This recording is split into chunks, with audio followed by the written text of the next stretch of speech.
Hi guys, I hope everybody's having a good week. It's Friday here. I know for us at Messina, we have a give back day today. So we didn't have school, which is super awesome.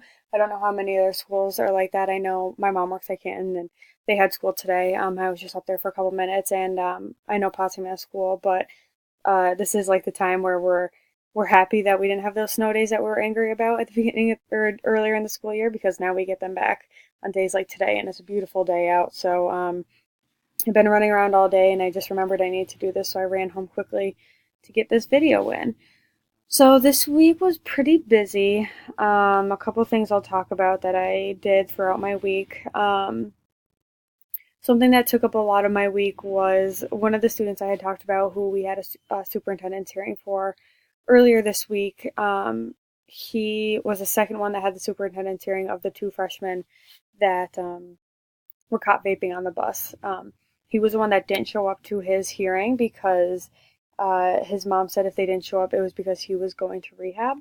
Um, so shortly after that hearing, we got a message saying that he was going to rehab. I've been back and forth with the facility all week because it's just been so confusing. We got paperwork saying that he was going to be there. It was from the Renaissance Center, the facility he was going to. It was signed by him. They had signed the release, all that, sent it to our school. So before I was sending work out to them, I wanted to call and just check in with them. Um, and I don't remember if I mentioned this in last week's video or not, but when I called to ask about him and like what they needed and how it worked because we hadn't worked with this facility before, the academic coordinator was like, I'm sorry, like we don't have a kid by that name. And I was like, really? So that was confusing. And his mom is just not really that helpful. She doesn't ever answer the phone. I've called her multiple times, nothing back from her. Finally, we were able to get a hold of our probation officer that works with a lot of our students in school. Um, and so our dean of students was talking to her while I was talking to one of the intake counselors at the rehab facility, because the one who had initially done the students intake was out on vacation for 2 weeks. So that just made it so much more confusing because I was talking to somebody who didn't really know the situation, didn't know the student we were even talking about, and was trying to just fill in where she could. Um, what she was able to dig up for me was that this student was supposed to be there on the 8th. When he found out that he was supposed to be leaving, he did run away from home, which he is known to do. And what she said to me was that for a while there, they weren't able to find him. So that was obviously concerning. He's at a school suspension right now, anyways, so he won't be coming to us. But he's still in the North Country. He should be getting tutored by us. So yeah, that was a little concerning.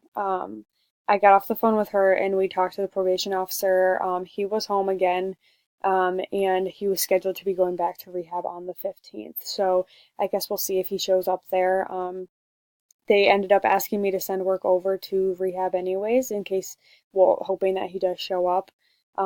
So we're hoping that this time with the probation officer bringing him herself down to the facility, he'll actually get there and not run away from home again.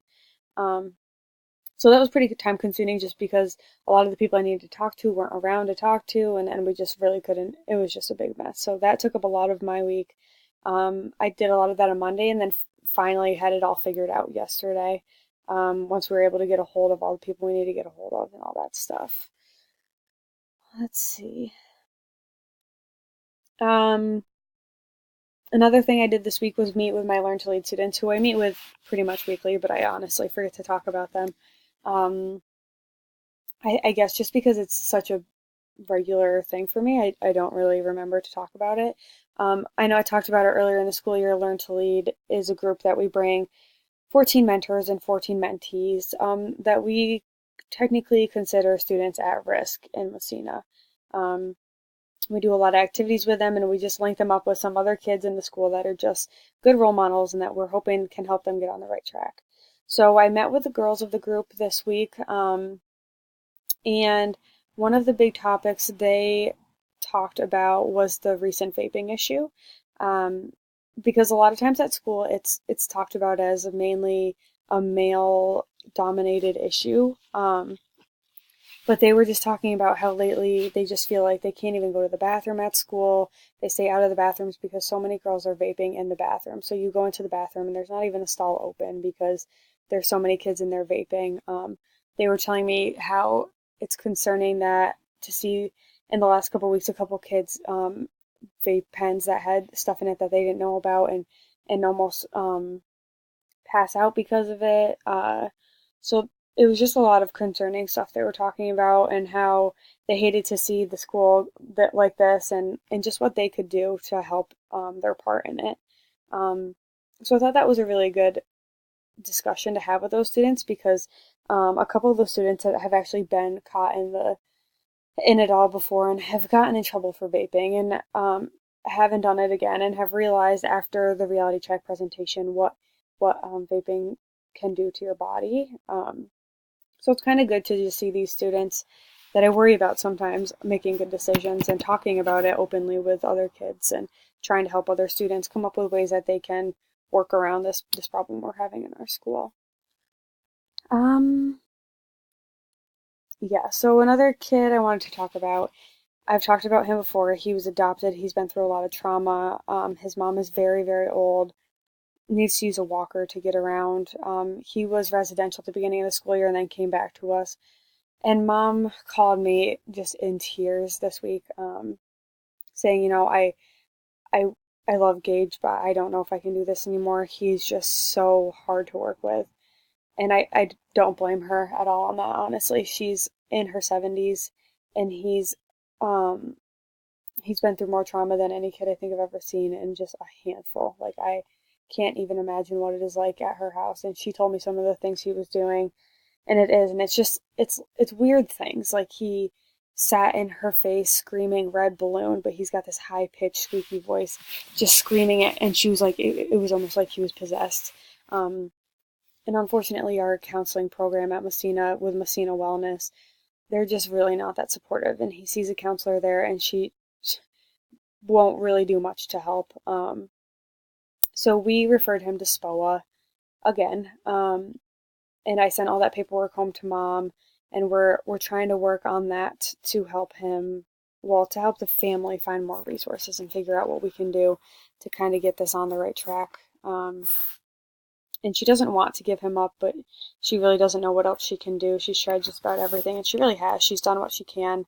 She's worked with so many different groups and so many different people in the community, and it's just not working for her. She's old. The student knows that she's old and pushes her around mentally, physically, everything. Um, so we're hoping with the SPOA referral, we'll get some more services into their family. So what SPOA is, for those of you who don't know, is it's a it's an intensive support system for students um, that obviously need a lot of support. And it has a whole list of things, different mental health facilities, different agencies like DSS and transitional living services and all of that. And they have a caseworker that comes into their home and kind of sits down and figures out what they need. And then SPOA refers them out to all these other agencies and all these other people outside. So we're hoping that that will kind of open the door to a lot more providers in their family because they really do need it. So hopefully that goes well. The last thing I wanted to talk about was our freshman wellness day that we're planning. Every year we do something big with the freshman class in the end of April. And this year, after our staff development wellness day, we've decided to do the same type of thing with the freshman class. So on Tuesday, I sat down for about 2 hours with our community services worker, our nurse, an intern, and Miss Mitiga, who's a lady who kind of runs the freshman academy. So she kind of oversees all the projects that the freshman team does. And we kind of just talked about different things that would benefit students. So in the morning, we're going to have different sessions going on that students have to attend. There will be 6 of them, and they can choose out of 6. They have to choose 3. So some of those are reality check with vaping. What else do we have? Kind of like a health and nutrition segment, mental health segment. I can't remember all of them. And then for the hour during lunch, we have different tables and vendors set up, per se.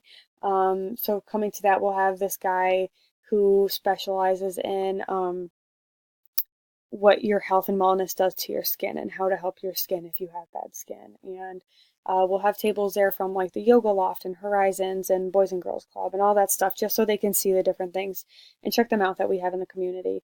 And then in the afternoon, we're going to do the same type of thing that we did in ours. They can choose to go to Zumba or play badminton, do yoga, um, learn a little bit about chiropractic, do CrossFit, a whole bunch of fun stuff. So I'm really excited for that to happen and to be underway. We got a lot of it figured out the other day, and we used some students, the president of the class, to help us decide how we were going to do that. So she was really helpful and had a lot of good ideas. So I look forward to that as well. So that's really all I have for this week. I hope everybody has a good week off from working at your practicum site, as it is spring break.